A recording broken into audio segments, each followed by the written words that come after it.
Good morning. You listen to FloorDaily.net, and I'm Kemp Harr. This morning, my guest is Kermit Baker, who's a Harvard Economist, and he focuses on the Billing Index with the American Institute of Architecture.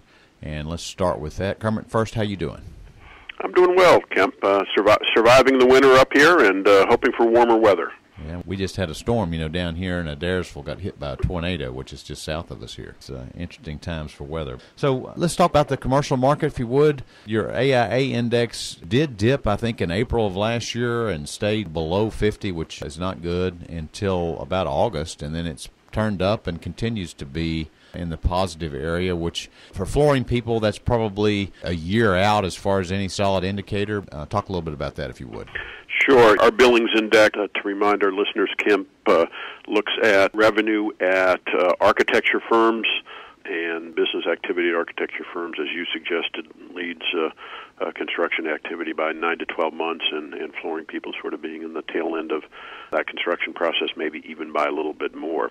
Kind of a rocky year in 2012. Pretty good first quarter, as you mentioned, dipped around mid-year, and then in August picked up again. So we ended the year with 5 straight months of gains, and really began to accelerate through the fourth quarter of last year. So, fourth quarter of 2012 was the best quarter for our index since the recession began for architecture firms in early 2008. So, nice head of steam heading into 2013, and that means a good year for construction, particularly non-residential construction, as we move through the year. And there's a little bit of a lag in getting the numbers together. So the last month that you reported on was December. Is that right? Yeah, we'll be reporting our January number in about a week and a half or so. Now, you do a roll-up, which gives you the total number. Let's see, the December report was around 57. Is that right? December national number was 52.0. Oh, 52. Okay, so it did come down just a little bit from November. It did. It was running highest for the year was November, where it squeaked a little bit above 53. And then you also look at regional. So are there pockets of growth that are stronger than other areas? Exactly. We break it down into the 4 major census regions: Northeast, Midwest, South, and West.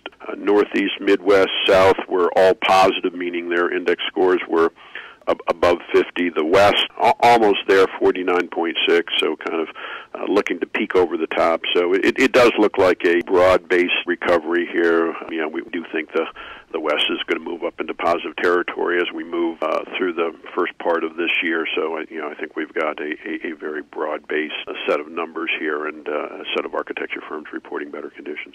Okay. There's a quick snapshot on the commercial side as far as the Architectural Billing Index. Let's now move over to your other role. You also, being a Harvard Economist, are with the Joint Center for Housing Studies, and I think you just released a report. It gives a pretty positive picture about the housing market. Talk a little bit about that, if you would. Yeah, the report, Kemp, was really on the home improvement side of the market. We do a major report every other year, and we just released this report last week at the International Builders Show in Las Vegas.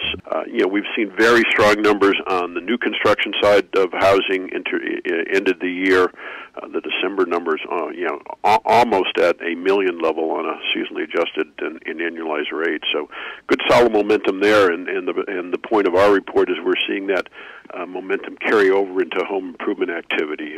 In 2011, sort of, we benchmarked the size of the industry. As of that point, this was a $275 billion a year industry, and home improvements account for recently about 2/3 of the overall residential market, because new construction has been so weak. So we're expecting solid growth coming out of home improvement activity as the residential markets climb back up. You look at a lot of small parts of this, and I think some of this is real interesting. You look at demographics, you look at people's age and where they're spending their money, and I guess that report talks a little bit about the 55 and over and the fact that they're spending some money. I guess they're feeling a little bit better about where things are headed, aren't they? The 55 and older group got through this housing downturn better than the younger folks. They had, by and large, purchased their home 10, 15, 20 years ago, so they got to ride the roller coaster up rather than just down like younger households did. So they're sitting on a little more equity. They've got money to spend, and one of the points we made in the report is that this 55-plus population A decade ago, 2001, they accounted for just about a third of total spending in the home improvement market, pretty significant. But by 2011, those households accounted for fully 45% of spending in the market. So they picked up their activity when other groups were easing off a little bit because of problems they were having.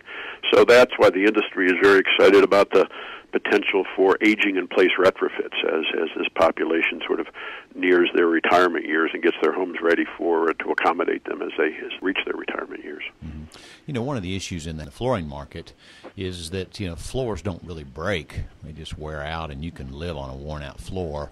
Whereas if an appliance breaks, you got to replace it. So it really does track with consumer sentiment, because if they're feeling good about where things are headed, they'll go ahead and replace those floors. So, what is your future outlook for the way things might be this year and into next year? Well, we do break the market, Kemp, sort of as you suggest, down into two big pieces. One we call discretionary projects. Flooring, to some extent, falls in that as you describe, but you think of that generally as sort of kitchen and bath remodels, room additions, and things like that.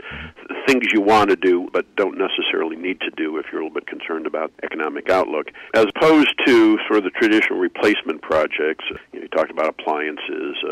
These are systems, HVAC systems, electrical, plumbing. If something goes wrong there, you really need to upgrade those. Roofing, siding, window replacement, kind of you need to do. And for the last 4 or 5 years, when the market's been weak, we've seen a larger share of spending in these sort of replacement projects, things you need to do. And we're just beginning to see it flip back over to a higher share in the discretionary category. And that's certainly what drives up spending. When the market was strong, 5 or 6 years ago, a disproportionate share of spending was in this discretionary category, and now we're seeing it to come back in this category too. So we feel pretty optimistic. The market estimated to have grown about 8 or 9% in 2012, a good number. We think it's probably going to even accelerate from that pace moving into 2013. So we're optimistic by the end of the year that we'll be back to at or very close to its high in 2007, which was a $325 billion market for home improvement spending. So looks like some bright signs out there. So you're pretty optimistic. That's good to hear. Yes. In spite of the weather up here, Kemp, we're optimistic. Okay.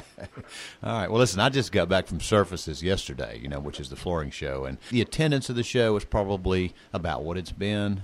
Trade shows have been impacted, and I don't know what's going to happen with recovery there as far as attendance, but the tone and attitude of those there, the roll orders or the orders that were placed at the show were by most of the people I talked to were up, so that's also a good indicator. And I would say that was exactly the sense of the Builder Show a week prior to that out in Las Vegas, Kemp, that the numbers were not necessarily up in terms of attendees or exhibitors, but certainly a much more positive mood. I think that does bode for a good year for the industry. Okay, Kermit, I really appreciate the update. Again, been talking to Kermit Baker, who's an economist with Harvard, focuses on both the commercial and residential housing market, and you've been listening to Kemp Harr and FloorDaily.net.